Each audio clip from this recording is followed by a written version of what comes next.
안녕하세요 여러분, 건강지도 해리PT입니다. 내 몸에 꼭 맞는 건강직을 소개하는 신비한 건강사전. 오늘은 신경성형술 편인데요. 신경성형술 소개를 위해서 남준록 원장님을 모셨습니다. 원장님 자기소개 좀 부탁드립니다. 네, 저는 동탄에서 바로온 신경외과를 운영하고 있는 신경외과 전문의 남준록입니다. 반갑습니다.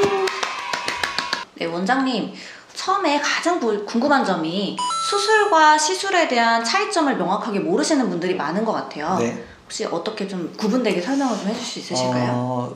되게 수술도 그렇고 시술도 그렇고 일단 침습적이거든요. 침습적인 게 뭐냐면 내 피부를 뚫고 들어가는 거예요. 근데 수술은 좀 크게 뚫고 들어간다. 깊게. 시술은 약간 좀 미세하게 뚫고 들어간다. 그런 차이가 있는 거고. 그렇다면 수술과 시술의 종류에는 어떤 게 좀 있을까요? 일단 수술은 디스크에 대한 수액 감압술, 결국에는 목이나 척추, 허리 쪽 이런 쪽 부분을 가지고 들어가서 수액을 빼내고 감압을 하는 정도. 결국 피부를 적어도 한 2cm 내지는 1.5cm, 적게는 1.5cm인데 그 정도 절개를 한단 말이에요. 그렇게 해서 하는 것들이 일단 가장 간단한 수술이고요. 큰 수술은 결국 척추뼈가 불안해서 흔들리거나 그러면 나사못을 고정을 하거든요. 그리고 뼈하고 뼈 사이에 인공 디스크를 삽입하기도 해요. 그런 것들은 약간 큰 수술이 되는 거고 수술 시간도 많이 걸리고요. 시술은 되게 좀 많은 종류가 있어요. 첫 번째가 가장 흔하게 접할 수 있는 게 주사. 우리가 신경 차단술, 예를 들어 마취라는 개념으로 보시면 되는데 주사를 찔러서 그 신경 부분을 마취를 걸어주는 거예요. 그러면 통증을 줄일 수 있겠죠. 그 다음에 조금은 더 침습적인 형태로 들어가는 게 신경성형술, 고주파 수액 감압술 이런 것들이 있을 거예요. 그런 것들은 일단은 조금 더 깊이 들어가겠죠. 깊이 들어가는데 약제를 쓰거나 아니면 기계적인 그런 여러 가지 카테타, 우리 관을 통해 가지고 유착을 깨주거나 이런 식으로 해서 진행되기 때문에 주사보다는 그 시술하는 시간 자체가 한 30분 정도 소요된다고 생각하시면 될 것 같고, 이 정도가 일반적으로 많이 알려진 보편적인 수술과 시술의 종류가 아닐까 이렇게 생각합니다. 그렇다면 그중 많이 시행되는 신경성형술은 조금 더 디테일하게 좀 설명해 주셨으면 좋겠는데요. 네, 알겠습니다.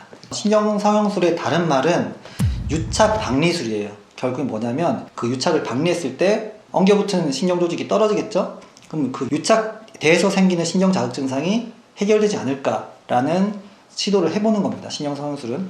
그래서 적응증은 뭐냐면 첫 번째 가장 초창기에 나온 적응증은 신경 자극 증상이 있단 말이에요. 그때는 여러 가지 엉덩이 쪽에 있는 자골신경통이나 이런 근육에 대한 유착을 감별을 하고 나서 그 이후에 이거는 안쪽에서 유착이 되어 있겠구나 확인을 하고 나서 시행하는 시술이라고 보시면 될 것 같아요. 그게 명확한 어떻게 보면 초창기에 나온 적응증이에요. 근데 현재 적응증은 좀 많이 바뀌어 있거든요. 어떻게 바뀌었냐면 신경을 자극하는 증상이 있으면 유착이 됐다 안 됐다를 떠나서 일단 신경성형술 관을 넣어가지고 유착을 박리하고 약제를 뿌리겠죠. 유착 박리하는 약제, 마취 약제, 스테로이드 이런 것들을 사용해서 그 주변을 뿌려주는 거예요. 그러면 일단 첫 번째 통증이 되게 많이 경감이 되고요. 그리고 감통 기간, 통증이 없는 기간이 되게 길게 가요.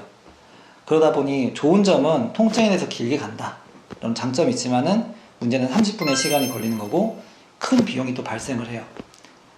그리고 단점은 근본적인 형태의 치료는 아니라는 거예요.